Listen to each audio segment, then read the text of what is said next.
Once upon a time, Xerox was a household name and photocopy मतलब कि Xerox. This is called generic trademark और किसी भी company के लिए इससे अच्छी मार्केटिंग लेगेसी हो ही नहीं सकती. While photocopies was what Xerox was most known for, this was by no means their only contribution in the tech industry. They created a commercial computer, the Xerox Alto, before Apple and even before IBM. That too back in 1973. शायद इसलिए Steve jobs को Xerox का चोर भी कहा जाता है. Xerox even created the first concept of a laptop computer back in 1976. और इतना ही नहीं, Xerox were the one जिन्होंने Ethernet केबल को भी इन्वेंट किया था. And it was Xerox only who created internet. And जो आपने अभी सुना वो बस Xerox के कुछ contributions में से एक है in the tech industry. कुछ दिन पहले हमने एक Nvidia के ऊपर वीडियो बनाया था जिसमें we saw that how and why using which strategies did Nvidia achieve $1 trillion valuation. And we also saw कि GUI एक ऐसा प्रोडक्ट था जिसकी मदद से Nvidia बन पाई. And you will be really very shocked to know कि ये जो GUI यानी कि ग्राफिकल यूजर इंटरफेस थे, that was also invented by Xerox Corporation. इतना ही नहीं, laser printers, computer generated bitmap images which eventually led to video animation, a technology called what you see is what you get text editors, जिसके पहले you could only see what you have typed after it was printed. इतना ही नहीं, आज जो हम C++ और जावा जैसे प्रोग्रामिंग लैंग्वेजेस में OOP यानी कि ऑब्जेक्ट ओरिएंटेड प्रोग्रामिंग जैसे कॉन्सेप्ट्स पढ़ते हैं, वो भी Xerox ने दिया था. ईयर 2000 में Xerox की वैल्यूएशन अपने पीक पर थी जो थी approximately $30 billion. And as per CPI inflation calculator उसकी करंट वैल्यू होगी $53.15 बिलियन.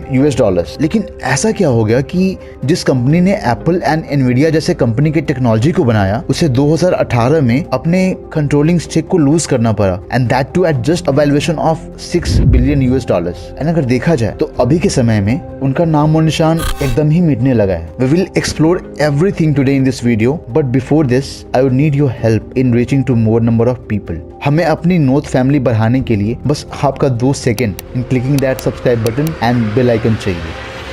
Xerox की जड़ें इतनी पुरानी हैं कि at the time of corporation of Xerox, tech was very hi-fi word and none of the tech companies existed back then. Xerox की शुरुआत एक photographic paper and equipment manufacturer की तरह हुई थी न्यूयॉर्क के रोचेस्टर से सन 1906 में. उनका असली नाम था हेलॉइड फोटोग्राफिक कंपनी, और शुरुआत में देखें तो वो कुछ इनोवेशन नहीं कर रहे थे बल्कि ट्रेडिशनल बिजनेस ही कर रहे थे as per demand of that time till next 30 years. और ये इस युग का भी सबसे बड़ा लेसन है एज एंटरप्रेन्योरशिप वर्ड एक बज बन गया है. And the quotation journey of every mile starts with a single step still holds true. जरूरी नहीं है कि हम कुछ क्रांतिकारी ही करें. And it was year 1938 when things really started to change after all. उस समय 1938 में चेस्टर कार्लसन नाम के एक फिजिसिस्ट ने एक इन्वेंशन की जिसमें हम किसी भी इमेज को इलेक्ट्रिकली चार्ज्ड ड्रम और ड्राई पाउडर टोनर की मदद से प्रिंट कर सकते थे. मिस्टर जोसेफ विल्सन, जिन्हें Xerox के सक्सेसफुल होने का क्रेडिट भी दिया जाता है, took over the हेलॉइड from his father. और जब उनकी नजर इस इन्वेंशन पर गई तो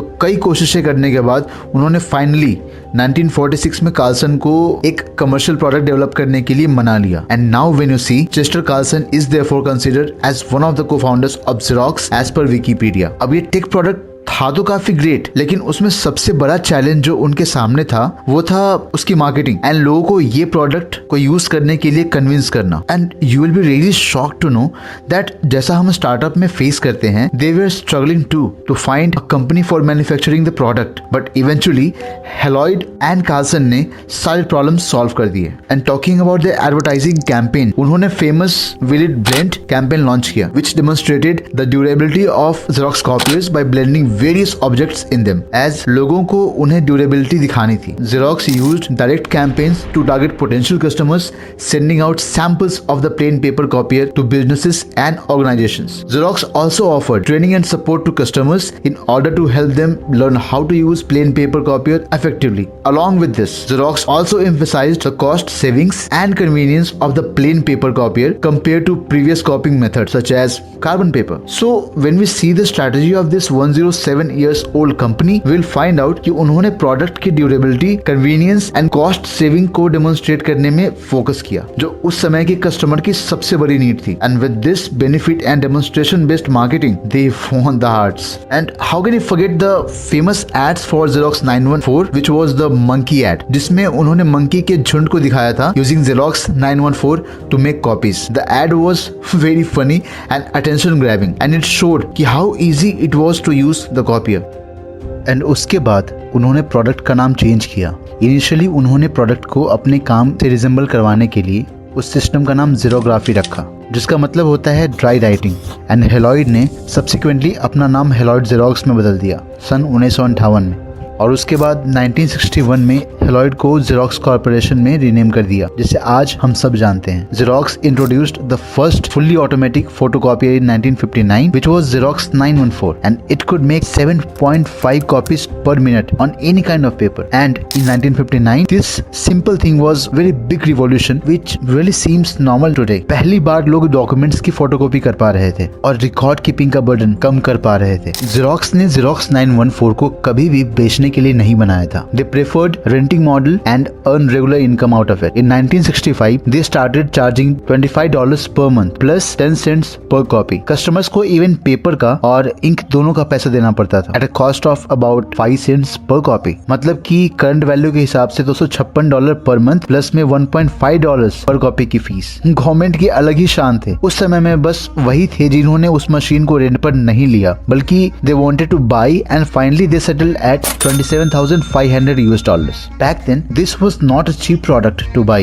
but renting it made more affordable. And इसके कारण होने वाले time saving, cost saving and copying ability के चलते it became a necessity rather than just a hit. और ये आंकड़े किसी को हिलाने के लिए काफी होंगे कि in just 2 साल के लॉन्च के अंदर ही Xerox had hit $60 million in revenue. And in around the same time, in 1961, Xerox got listed on New York Stock Exchange, which due to hype closed at closing price of $104 per share. और 1965 तक आते आते they had revenues of $500 million, जो कि आज के $4.7 billion के बराबर है. Xerox ने 914 के कई सारे मॉडल्स निकाले उसको इम्प्रूव करके, keeping consumers and their demand in their mind, like 813, 420, 720, 330 and 2400, having other kind of functionalities. Like 2400 एक duplicator था, unlike a photocopier. But the goal of all these models was same, to make document reproduction easier and cheaper, as it had become a necessity for organizations and individuals. They were printing hell lot of money. At that time, Mr. Joseph भी काफी बूढ़े हो गए थे. So acting like a true leader, he stepped down from the throne of CEO in 1967 and handled the position of chairman until he died in 1971. अपने मरने के पहले ही saw the last major project, which was Xerox Palo Alto Research Center, जहाँ से सारे crazy inventions ने जन्म लिया, including GUI, जिसमें Nvidia भी लीडर है, PC, laptops, Ethernet, even internet, mouse, emails, file servers and many more. It seemed कि Xerox अब unstoppable हो चुका है. Xerox was nearing to become a tech giant जिसे कोई भी नहीं हरा पाएगा. They had everything from money to expertise, tech to a good team. लेकिन ऐसा कुछ नहीं हुआ. The quote is right which says company इतनी ही बड़ी बनती है जितना उसे चलाने वाले की सोच होती है, और इनके साथ भी कुछ ऐसा ही हुआ. उन्होंने सारे इन्वेंशंस पर ध्यान नहीं देते हुए, उनकी पोटेंशियल ना समझते हुए बस फोटोकॉपियर मशीन पर ही फोकस किया. And they were doing quite good. Xerox geographically अच्छे से एक्सपैंड कर रहा था और अब उसे हर घर में जाना जाने लगा था. They had become a trademark name of photocopy. Photocopy मतलब कि Xerox in all over the world. लेकिन जैसा कि हम सब जानते हैं, बिजनेस में डाइवर्सिफिकेशन स्ट्रेटेजी इतनी ही इंपॉर्टेंट होती है उनके कोर कॉम्पिटेंस को मेंटेन करने के लिए जितना इंसान को पानी जिंदा रहने के लिए. एंड देन 1970s वाला एरा आया जहां से Xerox के मैनेजमेंट का ओवर कॉन्फिडेंस Xerox को डुबाने लगा. People from outside new the potential of Xerox, but they themselves didn't. इधर कैनन पूरी तैयारी कर रहा था इस इंडस्ट्री में आने का, और उधर Xerox की मैनेजमेंट ओवर कॉन्फिडेंस के प्रॉब्लम से जूझ रहे थे. स्टीव जॉब्स क्योंकि PARC में ही रिसोर्सेज को यूज करते थे एंड उनके प्रोडक्ट्स भी Xerox के इन्वेंशंस में से ही एक थी. कॉन्स्पिरेसी थ्योरी ये कहती है कि स्टीव जॉब्स ने Xerox की टेक चुराई, लेकिन हमें उससे क्या लेना देना। खैर 1979 में Steve jobs agreed to give 5 to 8% stake in Apple to Xerox, and that was just at $1 million. And the condition was कि Steve Jobs would get access to Xerox PARC, and they used many technologies from there into Apple computers. And Steve Jobs also said to that कि उन्हें भी नहीं पता कि उनके पास कितनी नायाब चीज है। And that stake of 5 to 8% has current valuation of $150 billion.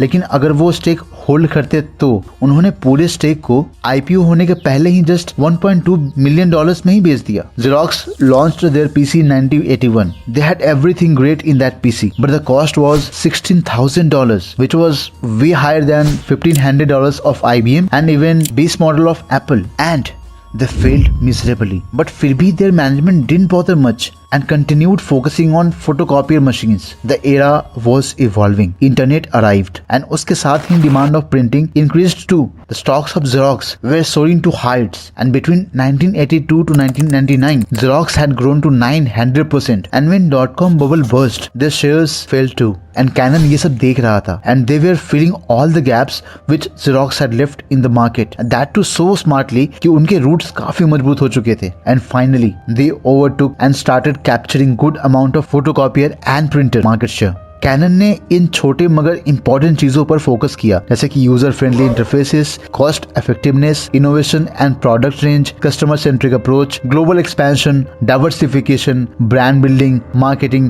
And most important customer support and services. Canon इस इंडस्ट्री में profitability and light weight fast cost saving machines निकाले एंड जेरोक्स यहाँ भी फाइनली हारने लगा। जेरोक्स की valuation भले ही 2000 में अपने पीक पर $30 बिलियन की पहुंची, लेकिन ड्यू टू दिस एटीट्यूड 2018 में फ्यूजी फिल्म को अपना कंट्रोलिंग स्टेक बस $6 बिलियन में ही बेचना पड़ा। And now we see Xerox machines, I am sorry, photocopy machine with Fuji film written on it. Xerox fail हुआ, वो भी बहुत बुरी तरह। एंड अगर बिजनेस टर्म्स में देखें तो वो फैक्टर्स जिन्होंने जेरोक्स को फेल किया वो होंगे their failure to adapt, they missed innovation opportunities, lack of vision, over reliance on cash cow, failure to realise potential, lack of strategic leadership, financial and business constants. भले ही ये case study लंबी हो गई, लेकिन ये हमें सिखा के बहुत कुछ जाती है। एंड अगर देखें तो जितने भी बड़े बिजनेस फेलियर स्टोरीज हुए हैं उनमें ऑलमोस्ट ये सारे फैक्टर्स मिले हैं। For example blackberry, blockbuster, etc. We thank you for listening to us with so much patience. We hope that we added some value to your knowledge. We are waiting for your feedback in the comment section, and join our Note family for free just by subscribing to us. See you in the next video.